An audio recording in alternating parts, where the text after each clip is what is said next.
How's it going, everybody? Wherever you listen to this podcast right here, this is episode 132 of the TempahZone podcast with your host, me, Amir Max, and that's all facts. And ladies and gentlemen, my special guest in the Zoom building is somebody who is really making some fire music, really putting up some big numbers, really just grinding, and is also an audio engineer. So not only can he make dope music, he don't even need somebody to mix it for him. He does it himself, man. And I've seen it firsthand, the shit this dude can do in the studio when he's recording. It's extremely impressive. Some shit that you just don't see often.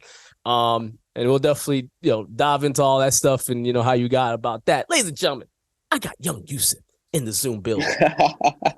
Yeah, I appreciate the introduction, brother. I appreciate you, bro. Nothing much, man. Just been chilling, bro.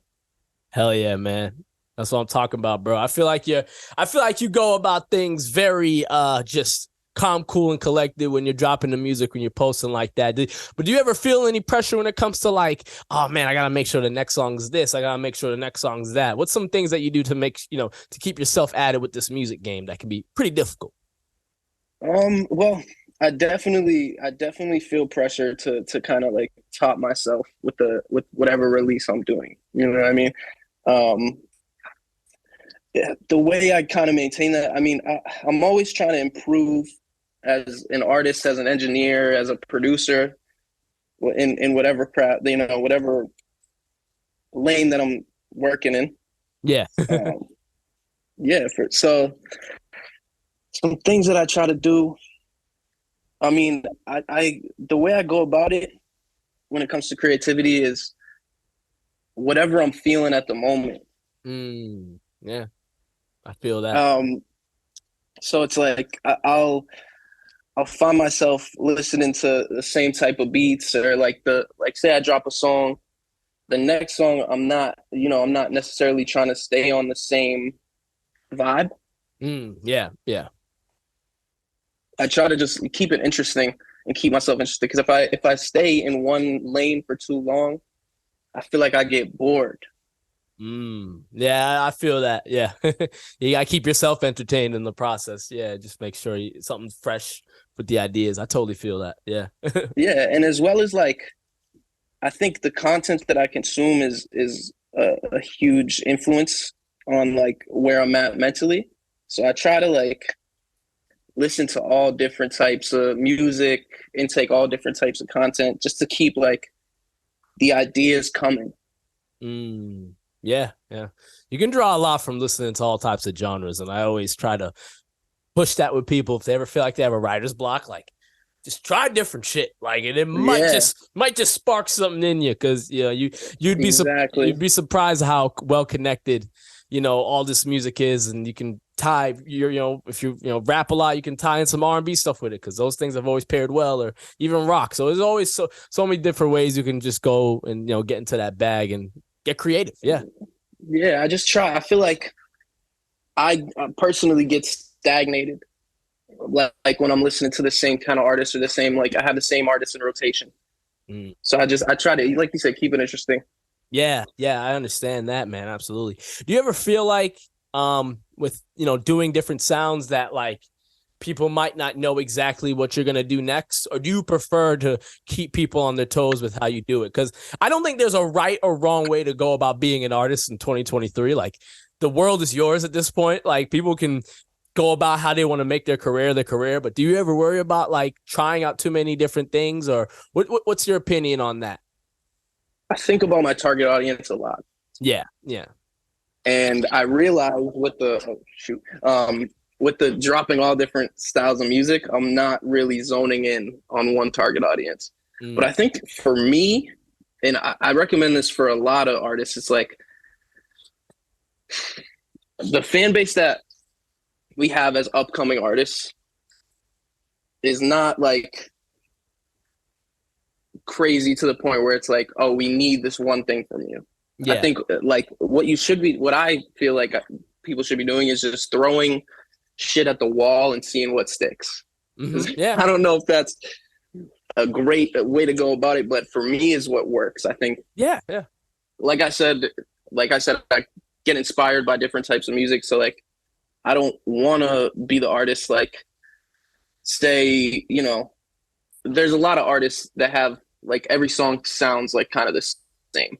Yeah, A for lot of sure. poppin' artists. If we think about DaBaby, Yeah, you know, he's been notorious he's got, for that.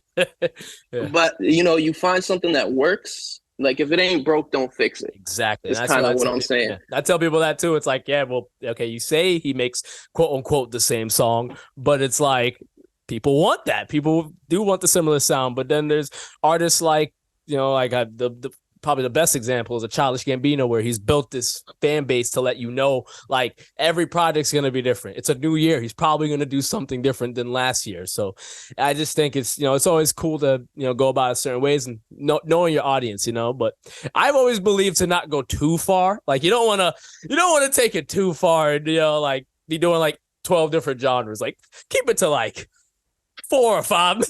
You know what I mean? I mean, yeah, but it's I don't know. impressive. It's It impressive depends, when though. somebody can.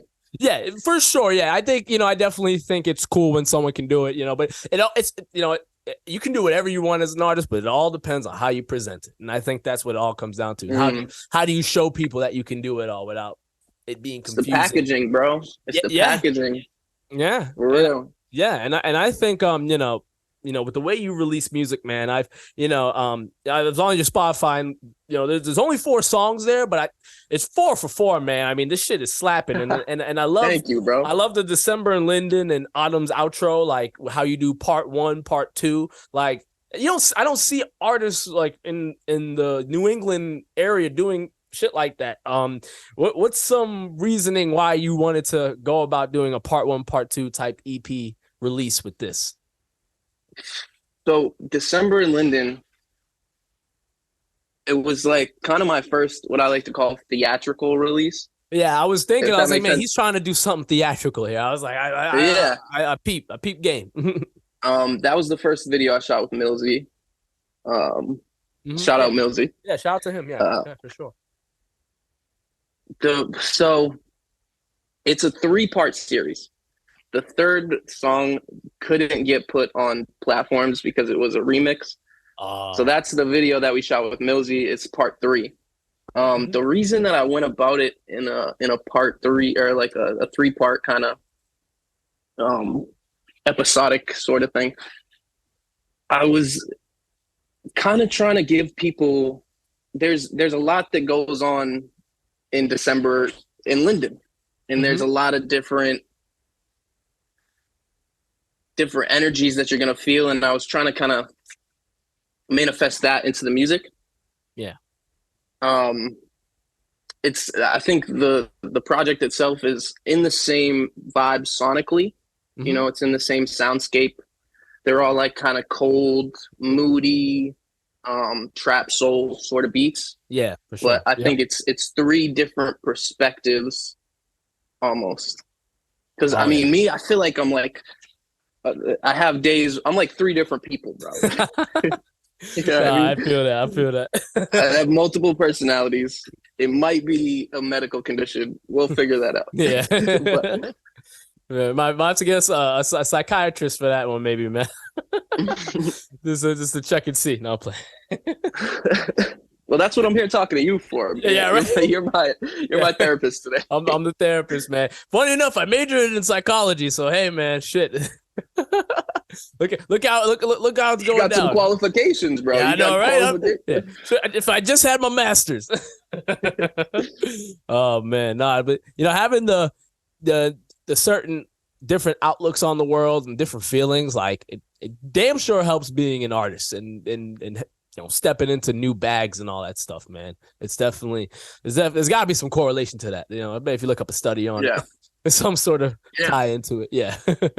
There's definitely pros being an artist, but there's definitely cons of it being just a human. Yeah, I mean the mind of an artist, a creative, just does not. I've come to learn as I meet more artists, like we can all get together and have things in common that we can make music. So like that in and of itself is always going to be that thing. But people who don't, I don't think, when I think of the people who just don't make music at all whatsoever, like you always know there's that certain difference, like, a lot of times people can be, as creatives, there's always a questioning, a philosophical meaning. And sometimes people are more just 1 or 2. whereas an artist, it's Mm-hmm. It looks 1, 2, very 3, 4, 5, logical. 6, 7, yeah, looking at it different Yeah. ways. So, but that's just, a small facet in how you can, look at, the mind of a creative. So that's one way I've Yeah. always seen it. Yeah, man. Absolutely. But yeah, man, in terms of these releases though, like, a song like Versus the Universe, man, that's a very catchy tune, my dude. Like that is like I was really I vibing to that appreciate one. that, bro. Yeah, absolutely, Thank man. you, bro. Just simply asking, man, what was the the meaning of the title? What inspired you to make a song like this? So Versus the Universe was an interesting time. It was an argument with my significant other. Mm-hmm. Yeah. The title sort of stemmed from, like, I feel like in Boston, us artists, feel like it's us against it. It's just we're fighting the system. We're fighting the conglomerate that is the music industry. Mm-hmm. And I kind of had. I wasn't in the greatest headspace, and it felt like there was a lot of things going against me. Yeah. So that's where the title Yousef versus the Universe comes in. And also, I had made the cover art before I even thought of the song. Mm. Wow. So that's cover art, that's actually pretty cool, man. I ain't gonna front. the cover art kind of inspired a lot of it. The cover art, if I don't know if you've seen it, you listened to the song, but for sure. Yeah. It's like it's this, it's just a man, and there's like things floating by him, and the cover's crazy though. Like, thank you, bro. It's a crazy cover. That. Those people who know, like, if there's any reason y'all should check out the song. I didn't do a good job of explaining it, but yeah. No, I mean, like it's honestly a tough one to describe because I mean, like it's just so like, looking up at that block and it's just like I just feel atmospheric. Like yeah, absolutely, man. And I think like as an artist, you gotta take them covers seriously. I mean, I think that could be the reason someone listens to the song is like, oh shit, that cover looks cool. What's this song about? You know what I mean? I see a cover like that, and I gotta ask you, man, what do you think of like minimal covers, like just like literally like someone just uses a cover of just a picture of them and just slap the parental advisory logo? Because that's a trend now. Like people do that sometimes. What do you think of that trend with some releases? I don't mind it. I don't mind. I think there's certain covers that I look at and I'm like, okay, that's not my personal thing. A lot of like cartoony ones I kind of don't like. Yeah, but I think a solid photo. Yeah, a solid photo. You can't go wrong with a solid photo. Mm-hmm. And also it's like it depends on what aesthetic you're trying to produce. Yeah. You know what I mean? What are you going for? If you look at Trials in December and Linden, they're very similar aesthetic wise. Yeah, for sure. Yeah. And they're simple. It's just a picture, white background, the picture is centered, and then the text goes like over the picture. It's like overlapping both of them. Yeah. And then they're so I kind of made that with like I made those cover arts with that aesthetic in mind, and then I made the Versus the Universe cover art and was like, fuck that aesthetic. Yeah. Essentially. Because that cover art was just so hard. Yeah, bro. That's a tough one to follow up, man. I know. Did you make that cover? The Versus the Universe cover one? Yeah. So yeah, with help from Adobe Express. I made that cover, but yes, that was very impressive, man. If you told me, I paid X amount to get some guy to do it, like I would have been like, oh wow, like so. The fact you made that cover, man, a man of many skills, dude. I mean, I know you said you tried to downplay it by you saying you use some app, the app, but hey, man, I think it's very dope, and I think the more that you can do for yourself as an artist, shit, man, go for it. I mean, the technology. I agree completely. I think it gives you like. We hear artists that are signed to labels talk about creative control all the time. If you can be the end all be all, like you can mix the song, write it, obviously, make the beat, make the cover art, and then you can just go to any website, DistroKid, and produce a song. You are an asset, and you don't have to pay anybody else to do those things. Yeah. So that's kind of where I'm at right now, honestly, is like just trying to improve all facets. And I know people say like jack of all trades, master of none, but I think just having the knowledge, like I feel like knowledge is the closest thing to godliness, not to bring religion into this. No, but no, but I understand where you're going with that. No, absolutely. Yeah. Yeah. Yeah. I feel like, I mean, it's, yeah, jack of all trades, master of none is definitely something you hear a lot, but like you got to expand the palette and just see, try everything out, and it might help you write better music and understand how to structure things if you know how to a great point. Yeah, if you know how, like, oh, this is how, like, if I record myself this way, oh, okay, this is how the auto-tune hits. Oh, that's how this works here with reverb. Okay, and then you can learn how to record yourself and stack vocals and stuff like that. Like, I mean, I think it definitely goes a long way to understand all the tricks and whatnot about, being in the studio, man. And, you being an audio engineer, I mean, I can imagine all the stuff you learned with that. What was some of the things that made you decide to become an audio engineer? Because, man, I'll tell you right now, and I've said this before on the podcast, I mean, the audio engineer is a very thankless job. I've always felt like that's a great point. I feel like being an audio engineer, people understand, like, this is what makes the song sound good, y'all. Like, so I feel like you're right, a thankless job. We're like the unsung heroes. But I'm glad you asked this question because I can think back to a very specific moment that made me want to become an audio engineer. And also, like, shout out to this guy, JR. JR the first is his Instagram at. So my boy, Ulysses Lou, he invited me to New York, and his manager had booked us a studio session. And in the studio session, it was at Plug Studios in New York. In the studio session, I met JR, the guy that I just previously mentioned. And he engineered our session, was a great dude. He was the engineer for the song. You probably know the song. It's called Still Think About You by Hey Boogie.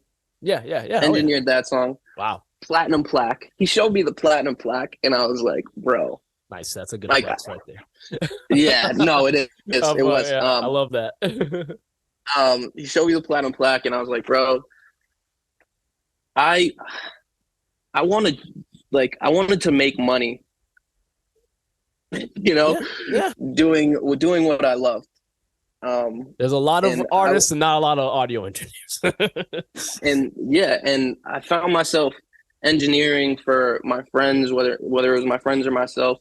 I would be sitting I had a little like home studio in my attic, nice setup too, little KRKs on the side. I had the Apollo. Hell yeah. So, I invested a little bit into the setup, and I was like, why am I not making money off of this? Like this, I'm sitting here 12 hours a day, engineering myself, mixing and mastering my friends or whatever it might be. And just not doing anything with it. So what I did after I got back from New York was went on Google, typed in recording studios near me, and DM'd, emailed, cold called, and got on and like I was like, I'm gonna have a job at a studio. Like I was gonna have a job at a studio, and then I called a couple places. One of the guys was trying to like sell me his course. He was like, "Oh, most of my engineers come through my course." Let me take this jacket off. Most of my engineers come through my course. So if you want to, buy this course or whatever, and then we can talk. I was like, okay, that sounds all right. Let me sleep on it and get back. Yeah. And then the next person I called was this guy, P. Pillsbury. Shout out P. Over at Dreamstar Studios in Malden. And he was like I called Dreamstar, and he's just like, I'm like, yo, I'm looking for an internship, and he tells me, come through. He just says, come through. He doesn't say anything else. So I'm like, all right, word. Send me that. Like, I look at the address. I'm over there. I slid there same day, showed him some songs. Um, he was like, "Yo, you're talented, bro. These mixes sound clean." And he was like, "I don't even think you need an intern. We could just start having you take sessions." Wow. So that was nerve wracking. I was gonna And say, like, honestly, oh, you sure? Are you sure I'm ready? I don't know, man. yeah, it was nerve wracking a little bit, but also it was kind of good. It was like baptism by fire a little bit. You kind of just got to You in jump that right fire? into it. Yeah, Yeah. that's a great way of learning is getting thrown in the fire, man. That I'll wake you up in ways that just reading a book on how to use a compressor. It doesn't, you know.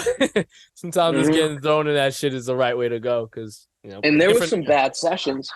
Yeah. There were some bad sessions. Oh man. The first couple of sessions, man, it did not go great. Like, did you have like people get mad at you like in the session, like, yo, what you doing with my song, bro? Stuff like that type of stuff. No, there was just a lot of like technical difficulties Okay, that we would yeah, come across, and time yeah. would get wasted, and I'd have to like be like, okay, we'll give you an extra 15 minutes at the end, and then that would like just fuck up the whole schedule. Yeah, right. Because But you're just back. I mean, when you're learning, I was basically training, but in a live fire scenario. I mean, Yeah. Seriously, I'm on the front line, mm-hmm. but I haven't even. So, yeah, that's kind of the ethos of how I got started as an audio engineer and why I did it. I was honestly just I love music. I love making music, and I was like, how can I make this profitable? I mean, obviously you can drop songs and DistroKid will pay you. And I'm still, that's still what I'm trying to do, but it felt like I needed another stream of income. Yeah. Yeah, man. And it's better than an actual job. I mean, it's better than a 9 to 5. Yeah, I mean, you're calling your own shots. You build up your clientele, and next thing you know, you have a ball rolling where you have people that are gonna always come to you. I mean, when I think of the engineers I've worked with, I have worked with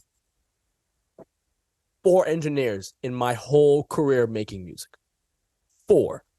Like, wow. Because if you find somebody that can mix you well, you stick with that shit till like you don't. It's like a barber. It's like your barber. It's like a barber. Yeah, it's literally like a barber. It's like once you have your guy, like, or your girl, like, stick with them, because why would you want to try to find someone else unless it's just like the opportunity is right there, like, So, but that's just definitely one of those things, man. So that's really dope to hear that you've stuck with it and it's been something great for you. How long have you been an engineer for, by the way? So in a professional setting, I am like a year and a half in. Oh wow, probably a year. But like I've been mixing my own stuff and my friend's stuff for probably 5+ almost 6 years. Oh, okay. So yeah, but like the legit, like the clientele and the booking and whatnot. Yeah. Okay. Yeah. And do you ever work, like, what's like the craziest hours you've had to like be in the studio with people? Because I've heard and seen people do some crazy hours in the studio. Like they're at the studio at like 5 a.m. like from like a 12 a.m. session. I'm like, damn, like that's a whole different type of lifestyle. Like So I mean, I've had some sessions that went pretty late.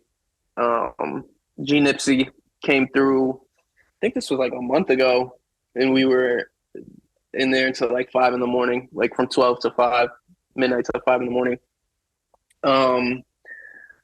I think, but I mean, I don't mind those sessions because I'm a night owl anyway. Yeah, you can handle it. Yeah, for sure. Yeah, no, absolutely. Yeah. The worst sessions though, I had a 5-hour. This was honestly like when I first started out. I had a 5-hour session with just so how do I word this properly without being disrespectful? Because I think everybody's contribution is worth something. Yeah. That's genuinely how I feel about creativity in general. But there's just certain stuff that isn't for me, per se. I understand. And I think I danced around that perfectly. Great. Yeah. It wasn't for you. That perfect. It wasn't for me. Perfect. It wasn't for me. And it was 5 hours straight of just back-to-back songs that I wasn't personally interested in making. And I still had it's my responsibility to make that song sound good. Yeah. Make it sound as good as it can be. Exactly. Yeah. Mm-hmm. So that's, probably the only time I'm not having fun I in the didn't even have to session. ask you about like that type of thing about being an engineer, because I think one reasons why I stayed away from pursuing that, maybe the I could have tested myself and challenged myself, but I just know like that part of the mixing, like when you're working with someone where you're like, man, like how do I make this something, like it's tough, it's Yeah, very difficult, and I'm someone who it is. try to be as very open-minded and very just understanding of everybody and all that, and try to, and I'm never the type to say someone's just flat out trash, just sucks. Like you can I'm always the find same way.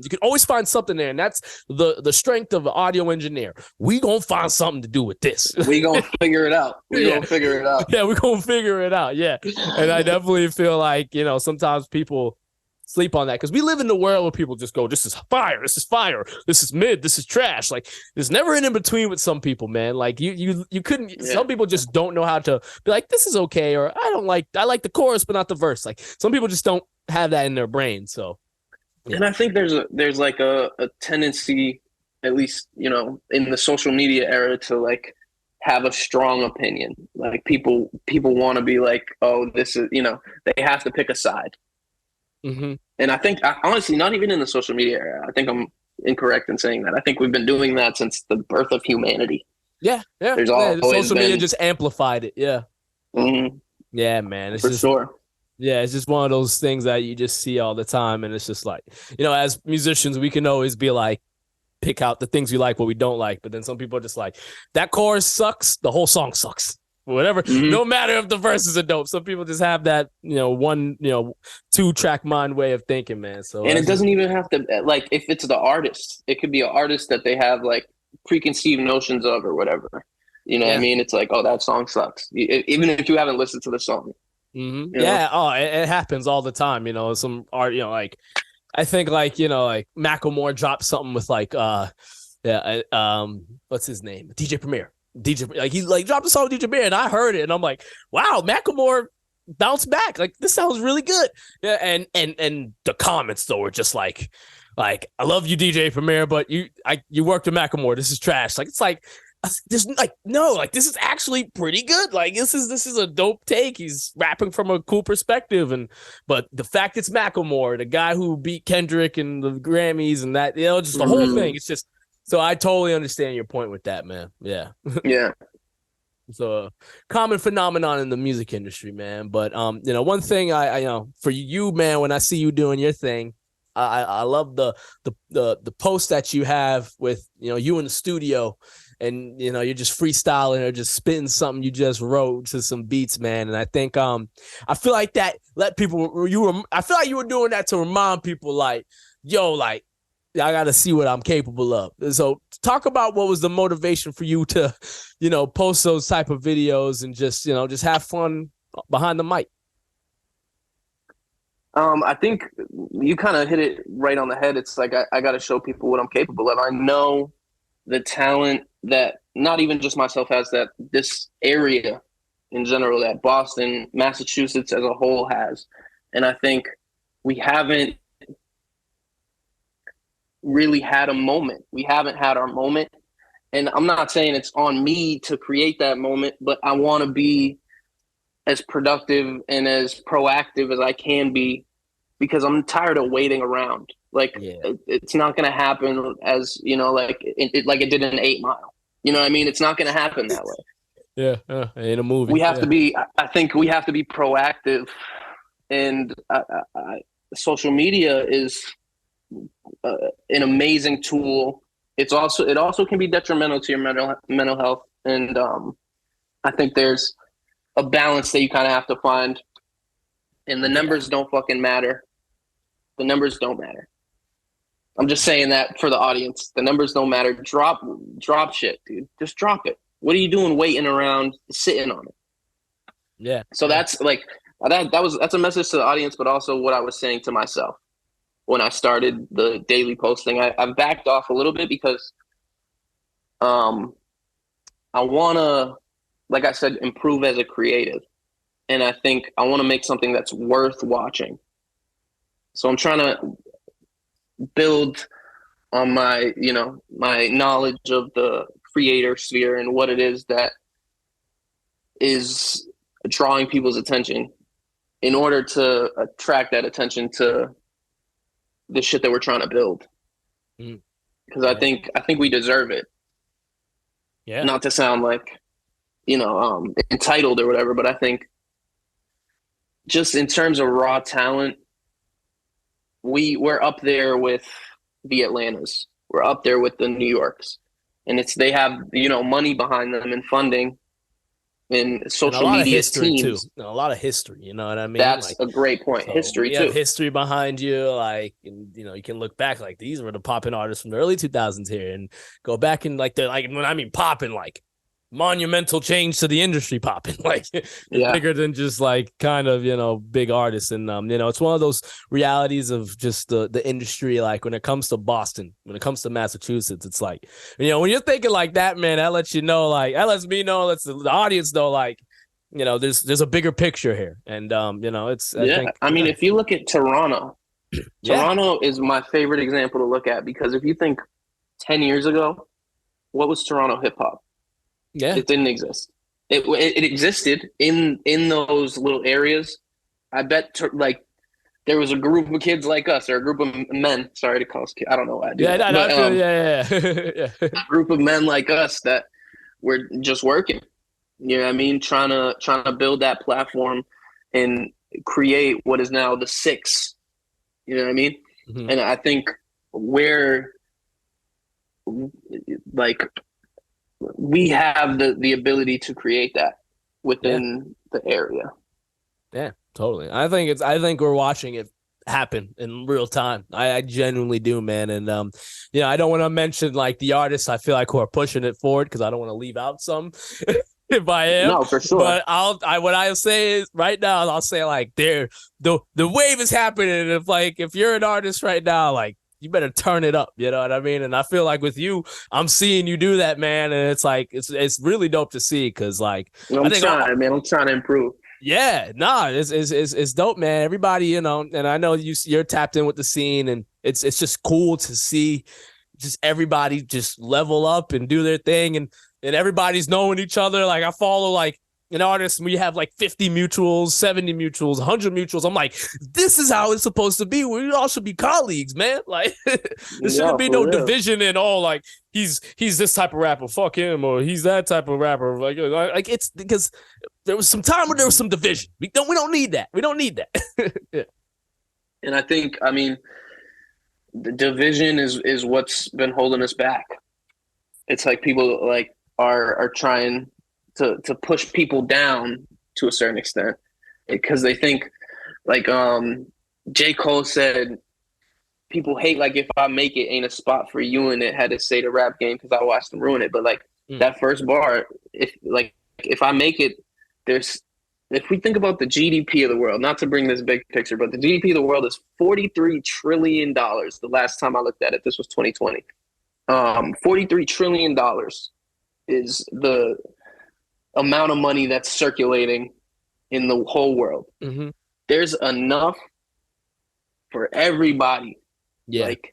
Me getting mine is not going to hurt you getting yours. Yeah. I'm not taking attention away from you when I'm shining. Mm-hmm. And I think people have the perception that if somebody around them is shining, there's a lot of jealousy that builds from that. Yeah. I think jealousy is a bitch.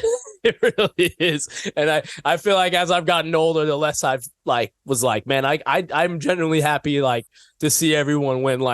If I see one of my good friends become the next big artist, I feel that's dope, because I know that guy. I know that girl. That's a W. I think that's cool. You could tell people that, yeah, I know, blah, blah, blah. That should be something you're proud of. It shouldn't be this, man, he made it for me. It's just weird. That person elevated his family's life. That person elevated his people's life. That's beautiful. That's what we're trying to do. Yeah. It's a beautiful thing. And I think a lot of people, a lot more people should see it that way. Yeah, yeah, absolutely, man. I can't make generalizations like that. No, I'm sorry. I would love, I'd love for it to be that way, but some people just got that hate in their heart. Some people are immature. Some people don't love themselves enough. There's just a slew of reasons why people can't be proud of others because they're looking at themselves and judging. And back to your old social media point, you could go on and on. It's a projection. Yeah, we It's could have all a whole other projection. podcast about just this topic right here. You know what I Hell mean? yeah. And so it's just one of those things, man. But I love to hear that that's your motivation to keep shit going and keep it rolling because I think it's a good way to go about it, man. And I guess what I gotta ask you now is, what's next for Young Yousef? I feel like you're the type to have like 50 songs in the tuck.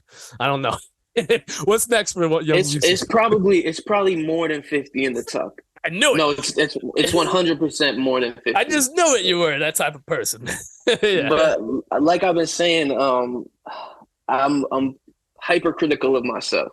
Yeah. And I'm always trying to top the last one. So right now I'm in a mode where I'm just plotting and trying to better myself as an artist, as a human, and just because I feel like I don't know, I always around the winter time I get in these headspaces where I'm not, I'm not feeling great. And I feel like I've taken a step back from the creating to do a little consuming and to do a little just research, market research. Yeah. R&D, some might say. Yeah. And that's kind of where I'm at right now. 100% there's going to be music coming in 2023. 100% I can put a stamp on that. Yeah. It's got the Yousef guarantee. There will be music in 2023. I do not have a release date yet. I don't even have a song that I specifically want. Trust me, I have songs, but I don't have a song that's lined up just yet. Mm-hmm. To keep it short and sweet. Yeah, that's kind of where I'm at.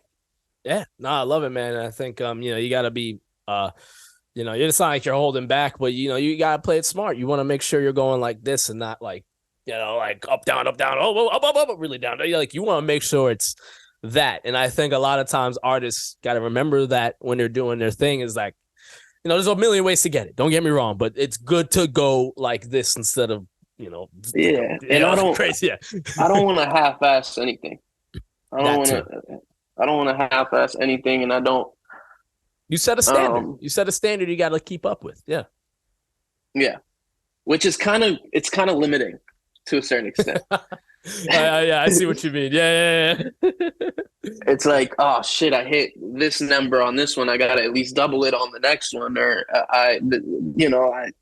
it's a battle. It's a mental battle. Yeah, absolutely, man. Yeah, well, you just gotta keep it rolling and just be aware of that and do what you got to do to invest in that. And that's really all it comes down to. Just bite the bullet, I guess, is what I'd say in those situations, because that's the only way you can build momentum is just do what you did before, but just a sprinkle bit more with it. And yeah, I know you got that going with your man. But I think we're coming close to the end of the episode here. So I definitely want to ask you just couple more questions before we wrap it up, man. I ask this question to every guest I have on the show, and someone with your knowledge, Yousef, I definitely want to ask you, man, what's some, you've been spitting gems on here, but I gotta ask you, if there's anything else you'd like to mention for any artists, any advice you give to any artist who's starting out, any audio engineer who's starting out, what's some advice you'd give to someone who's doing as much as you're doing right now, who's getting their foot in the game? This goes. I think this can apply to artists, engineers, just anybody. Yeah. In general, just don't beat yourself up. Mm-hmm. Don't beat yourself up too much. I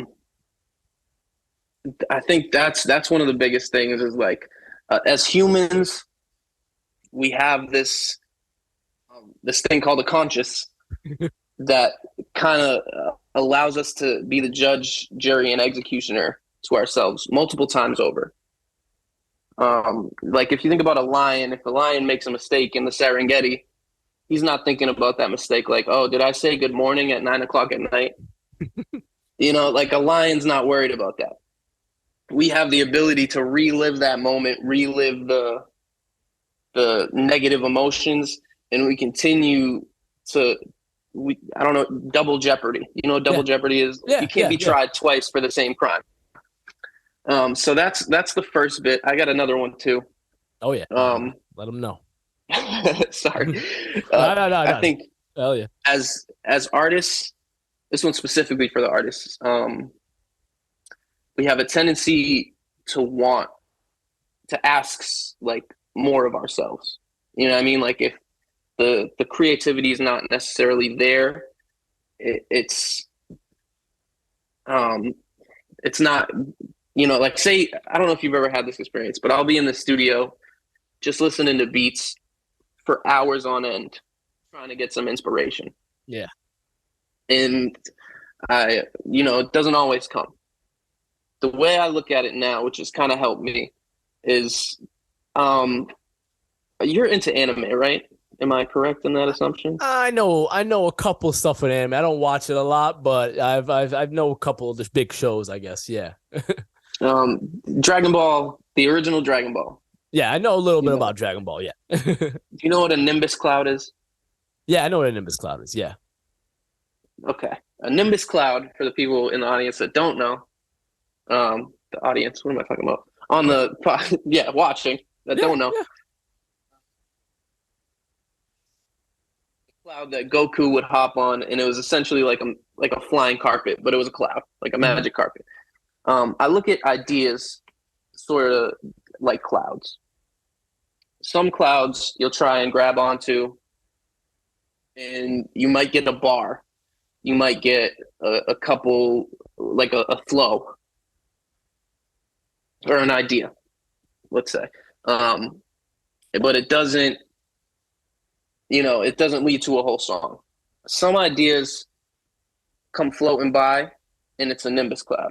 You grab onto that cloud, and it pulls you to the finish line, wherever that may be. Ooh, yeah, that's cool.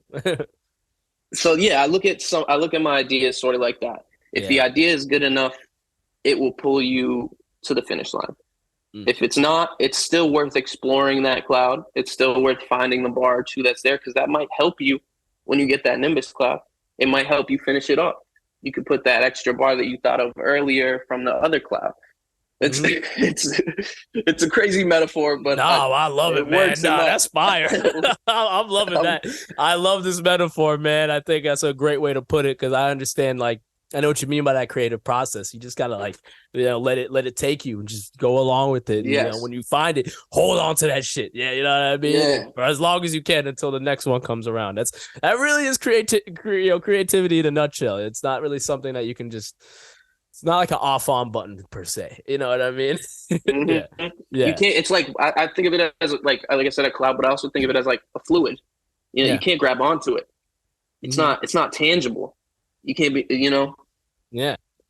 Yeah, dude. Nah, I love that response, man. I think I think it's deep, because someone who's experienced understands that, but people might not, who's just getting going, they might have that beginner's luck when they start out, but eventually they might come to a point where like they might have to find the other cloud. So I think that's a great point right there, man. And, I'm just very appreciative to have you on the podcast, Yousef. It's been a really dope one. A lot of great knowledge that the listeners, the artists, anybody checking it out can definitely get from it, man. Before we wrap it up, man, where can the people reach you? Where can the people follow you? What's some things you want to plug before we wrap it up?